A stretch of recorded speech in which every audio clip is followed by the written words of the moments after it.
November 14, 1965. Ia Drang Valley, Central Highlands, South Vietnam. The morning sun bled through a haze of jungle mist as the first UH-1 Huey gunships roared low over the treetops. Their rotors thundered like angry gods, chopping the humid air into a storm of dust and leaves. Below, the valley stretched out, lush green, deceptively serene. To the men of the U.S. 1st Cavalry Division, Airmobile, it looked like paradise. To those who had fought in Vietnam long enough, it looked like a trap. Lieutenant Colonel Hal Moore stood at the open door of his command helicopter, wind tearing at his fatigues. Below him lay Landing Zone X-ray, a small clearing carved from the dense jungle. He studied it with sharp, calculating eyes. His mission: insert his men, seek out the North Vietnamese army forces operating in the area, and destroy them. But the intelligence reports were vague, too vague. What Moore didn't yet know was that over 2,000 hardened NVA soldiers lay in wait among the ridges and elephant grass surrounding the clearing. As the Huey descended, Moore glanced at his second-in-command, Major Bruce Crandall, call sign, Snake. Crandall gave a curt nod. "Let's get your boys on the ground, Colonel." The first wave of Hueys flared, skids touching down amidst a choking swirl of red dust. Soldiers leapt out, M16s ready, packs heavy, hearts hammering. The air stank of fuel and sweat. The sound of the rotors was deafening, yet it offered strange comfort. As long as the Hueys kept coming, the sky belonged to them. To the north, hidden in the thick bamboo, NVA Colonel Nguyen Hue watched through binoculars. His men were ghosts in the trees, silent, disciplined, patient. They had seen these helicopters before, but never like this. The Americans seemed to descend from the heavens, in endless waves. The NVA officers muttered among themselves. "Helicopter soldiers," one said mockingly. "They don't walk. They fly." Nguyen allowed himself a cold smile. "Then we will clip their wings." But as the Hueys lifted off again, the jungle trembled. Crandall's bird banked sharply, firing rockets into the tree line. The ground erupted. The NVA mockery faded beneath the roar of the air assault. Within minutes, LZ X-ray was a cauldron of movement, troops spreading out, establishing a perimeter, setting up radios and mortar positions. The U.S. Air Cavalry had arrived. Moore stepped off his chopper and crouched, scanning the terrain. He could feel the weight of the valley pressing in from all sides. His men were brave, but they were also isolated. No nearby units, no easy escape. Their only lifeline was the sky. He keyed his radio: "All units, secure your sectors. Expect contact. They're out there." Moments later, a burst of automatic fire cracked from the tree line. A soldier dropped, screaming. Another shouted for a medic. The jungle exploded with gunfire. The first NVA assault had begun. The Americans returned fire furiously, M60s chattering, grenades thudding into the undergrowth. The noise was immense, a chaotic orchestra of death. The Hueys above veered to strafe enemy positions, rockets streaking through the smoke. Men shouted orders, cursed, prayed. The air was thick with cordite and fear. In those first brutal minutes at Ia Drang, both sides realized the same terrible truth: this was no skirmish. It was the beginning of something far greater. The first major clash between American air mobility and North Vietnamese ground tenacity. By midday, the clearing was a hell's cape, smoldering, echoing with screams and rotor thunder. Yet Moore's men held fast. "No one retreats," he barked over the radio. "We hold X-ray." And as wave after wave of Hueys swooped down with reinforcements and ammunition, a stunned realization spread through the NVA ranks. This wasn't just another American tactic. This was a revolution in warfare. The jungle had never seen anything like it. Ia Drang Valley, late afternoon, November 14, 1965. The heat was suffocating. Gunpowder and blood mixed with the scent of burning grass as the Hueys thundered back in for another round. Major Bruce Crandall, Snake 6, guided his chopper into the landing zone under a storm of enemy fire. Bullets shredded through the jungle canopy, sparks flicking off his fuselage. Still, he didn't flinch. "Let's get them what they need," he barked into the radio. The cargo bay was crammed with ammo crates and water canisters. As soon as the skids hit dirt, soldiers rushed forward, grabbing boxes, tossing out supplies, dragging the wounded aboard. Crandall's co-pilot shouted, "We're sitting ducks here." "Then let's make it worth it," Crandall growled, gripping the cyclic. He held his Huey steady, the rotor wash blasting through the smoky air. On the ground, Lieutenant Colonel Hal Moore moved from foxhole to foxhole, calm amid chaos. His men were fighting for their lives. The North Vietnamese kept coming in disciplined waves, charging through the tall grass, bugles blaring, firing AK-47s and machine guns. The 1st Battalion, 7th Cavalry, dug in tight and unleashed hell.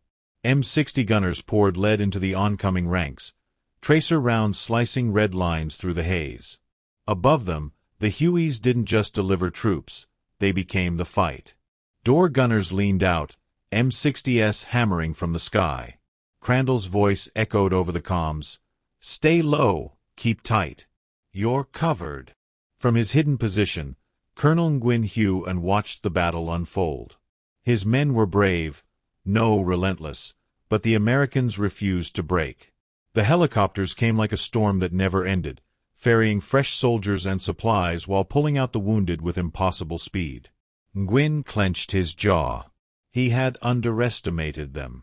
The helicopter army was no joke, it was a nightmare made real. By dusk, the valley was alive with fire. Explosions rippled across the tree line as U.S. artillery pounded NVA positions. Moore's men fought back to back, some with bayonets when ammo ran low. They were exhausted, thirsty, and surrounded, but not defeated. Private Jack Smith of Bravo Company wiped the grime from his face and shouted over the din, "They just keep coming, sir." Moore's voice was steady. "Then we'll keep shooting until they stop." Overhead, the rhythmic thump of rotors returned. The sound had become a lifeline, the promise that no matter how bad it got, the sky belonged to them. Another wave of Hueys descended, gunships flanking the transports, their rockets tearing through the darkening jungle. And in that moment, as the sky filled with green tracers and roaring helicopters, even the enemy knew, the Americans had changed the rules of war. The ground belonged to whoever could own the air above it. The Battle of Ia Drang would rage for 2 more days. It would leave hundreds dead, and thousands scarred forever. But from that valley of blood and dust emerged a new era of combat, a doctrine that would shape every modern battlefield for decades to come. The soldiers who fought there didn't just survive history. They made it. If you felt the roar of those Hueys and the courage of the men who fought beneath them, hit that like button. Tell us in the comments, where in the world are you watching from? And if you love gripping, untold stories of war and valor, subscribe to never miss the next one. November 15th, 1965, Ia Drang Valley, South Vietnam. Dawn came not with peace, but with a rumble of artillery echoing through the valley. Smoke clung low to the ground. The jungle looked like it had been clawed open, trees splintered, leaves blackened, the earth cratered. All night, the men of the 1st Battalion, 7th Cavalry had fought for every inch of ground. Now, as sunlight pierced through the haze, it revealed the true cost of the fight. Bodies, both American and North Vietnamese, lay scattered across the field. Some men still moved, crawling, whispering prayers. The medics worked silently, their hands trembling, their faces streaked with dirt and tears. Lieutenant Colonel Hal Moore knelt beside a wounded soldier, pressing a hand on his shoulder. "You're going home, son," he said softly. "Hold on." Overhead, the Hueys returned, ghosts in the rising mist. Their rotors thundered across the sky, carrying ammo, food, and hope. Major Bruce Crandall and Captain Ed Freeman flew mission after mission, ignoring orders to stand down. They flew into the heart of the valley again and again, through enemy fire, through chaos, through hell itself. Crandall's voice crackled through the radio. "We're coming in hot." You boys keep that LZ clear." Below, the soldiers cheered. The Hueys came screaming down, door gunners blazing. Empty casings rained like metallic hail. The ground shook. Then, just as fast, they lifted off again, rising through the smoke with the wounded on board. To the men on the ground, those helicopters weren't just machines. They were angels with spinning wings. By mid-morning, the North Vietnamese regrouped for another assault. Bugles sounded from the tree line, an eerie, echoing wail. Moore's men tensed. The jungle erupted once more with gunfire. "They're flanking left," shouted Sergeant Ernie Savage. "Hold the line," Moore bellowed. "Nobody moves without my order." The NVA came in waves, charging through their own fallen. The Americans fired until their barrels smoked, then fixed bayonets. The battle devolved into close combat, men fighting with knives, rifles, even bare hands. At one foxhole, Private Joe Galloway, one of the few journalists on the ground, grabbed a rifle from a fallen soldier and joined the fight. "You're in it now, Joe," someone shouted over the chaos. He was. Everyone was. Hours passed like minutes. Then came silence. Not peace, but the dead, heavy silence that follows slaughter. The NVA had withdrawn, for now. The ground was slick with rain and blood. Men stared at the jungle, knowing it wasn't over yet. Moore climbed atop a mound of dirt and looked toward the sky. Hueys circled above, and for a moment, he thought of all the men who would never leave this place. He whispered quietly, "We were soldiers once, and young." The helicopters began ferrying the survivors out of LZ X-ray. One by one, the men climbed aboard, too tired to speak, their faces blank with exhaustion and grief. As the valley receded below them, the jungle swallowed the echoes of their fight. But the lesson of Ia Drang would never fade. Air mobility had proven its worth, not just in speed, but in survival. The helicopter army, the enemy had laughed, it had shown the world that war had changed forever. The sky had become a weapon, and the men who flew through it, heroes. If the courage of these men moved you, let their story live on. Comment below.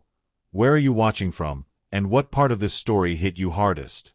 Hit like to honor the fallen, and subscribe so you never miss the next untold chapter of the Vietnam War. November 16, 1965. After the battle, Ia Drang Valley. The rain came down hard, soaking the torn earth of the valley. Smoke still rose in thin, twisting pillars, carrying the smell of gunpowder, oil, and death. For 3 days and 2 nights, the 1st Battalion, 7th Cavalry had faced overwhelming odds, and survived. But at what cost? Helicopters hovered low, their blades thumping in a mournful rhythm as they lifted the last of the wounded. The valley that had once been green and quiet was now a scar on the jungle. Burnt foliage. Shattered helmets. Letters half buried in mud.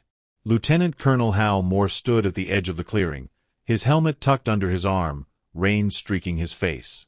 Around him, medics moved silently, marking bodies for evacuation. Some of the men cried openly. Others stared blankly, too numb for tears. Major Bruce Crandall approached, still smelling of aviation fuel. His voice was low, roughened by exhaustion. "We got him all out, Hal. The living, at least." Moore nodded, eyes distant. "You did good, Bruce. You saved half this battalion." Crandall looked toward the gray sky. "Just doing our job, sir." But everyone there knew it was more than that. Crandall and Captain Ed Freeman had flown 22 missions that day, unarmed, under constant fire, to deliver supplies and evacuate the wounded. It was courage beyond measure, the kind that legends are built from. Across the field, a young soldier knelt beside his fallen friend, whispering something no one else could hear. The chaplain moved among the men, murmuring blessings over the dead. The rain mingled with tears. As the last Huey lifted off, its rotors whipping the grass flat, the jungle fell eerily quiet. Only the wind remained. But while the guns had fallen silent, the Battle of Ia Drang had just begun to echo through history. In the Pentagon, analysts pored over reports. The battle had proven that air mobility, rapid helicopter insertion and evacuation, could change the entire nature of warfare. The Huey wasn't just transport, it was lifeline, fire support, and morale in one. For the North Vietnamese, the lesson was grim but clear. Direct confrontation with American air cavalry would be suicide. Instead, they would adapt, fighting from shadows, ambushing, melting into the jungle. The war would shift from open battles to a deadly, unseen struggle that would last a decade. Years later, Hal Moore would return home, carrying the memories of Ia Drang with him. He would write about it, every detail, every name, every act of bravery, in a book that became a monument to the men who fought and fell there. We were soldiers once, and young. In the skies above, the legacy of Ia Drang lived on. The Huey became the symbol of an entire generation's war, a sound burned into history. The chopping rhythm of its blades meant one thing to every soldier who heard it: help is coming. And even today, when veterans hear that echoing thump-thump-thump in the distance, their eyes lift to the horizon, and they remember the valley where courage met innovation, and the world learned what it meant to fight from the sky. If you honor the bravery of the men at Ia Drang, take a moment to hit like. Comment below. Where in the world are you watching this story from? Subscribe to the channel for more immersive war stories that bring you to the front lines of history. Because some battles should never be forgotten.